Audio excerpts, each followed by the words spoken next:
ముగిసిన వరంగల్, ఖమ్మం, నల్గొండ పట్టభద్రుల ఎమ్మెల్సీ ఉప ఎన్నిక పోలింగ్ 605 పోలింగ్ కేంద్రాల ఏర్పాటు. పోలింగ్ బూతులలో ఓటు హక్కును వినియోగించుకున్న పట్టభద్రులు 52 మంది అభ్యర్థుల భవితవ్యాన్ని ఓటర్లు బ్యాలెట్ బాక్సులో నిక్షిప్తం చేశారు. జూన్ 5న ఫలితాలను ఎన్నికల సంఘం విడుదల చేయనుంది. ఒక్క చోట మినహా పోలింగ్ అంతా ప్రశాంతంగా ముగిసింది. సాయంత్రం 4 గంటల వరకు 74 పోలింగ్ శాతం నమోదైనట్టు సమాచారం. ఈరోజు ఎన్నికలు ప్రశాంతంగా ముగిశాయి.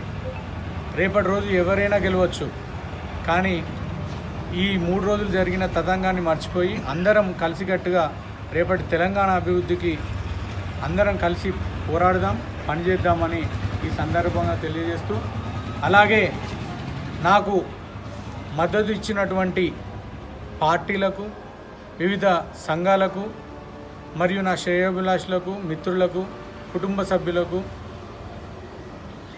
అందరికీ కూడా తాడిశెట్టి క్రాంతికుమార్ శిరస్సు వంచి నమస్కరిస్తూ మీ అందరికీ ఎల్లప్పుడూ రుణపడి ఉంటానని, మీ అందరి కోసం ఖచ్చితంగా పోరాటం చేసి మన హక్కులను కాపాడుతానని, ఏవైతే నేను మేనిఫెస్టోలో పెట్టానో అవి గెలిచినా గెలవకపోయినా మీ అందరి కోసం పోరాడతానని ఈ సందర్భంగా తెలియజేస్తున్నాను.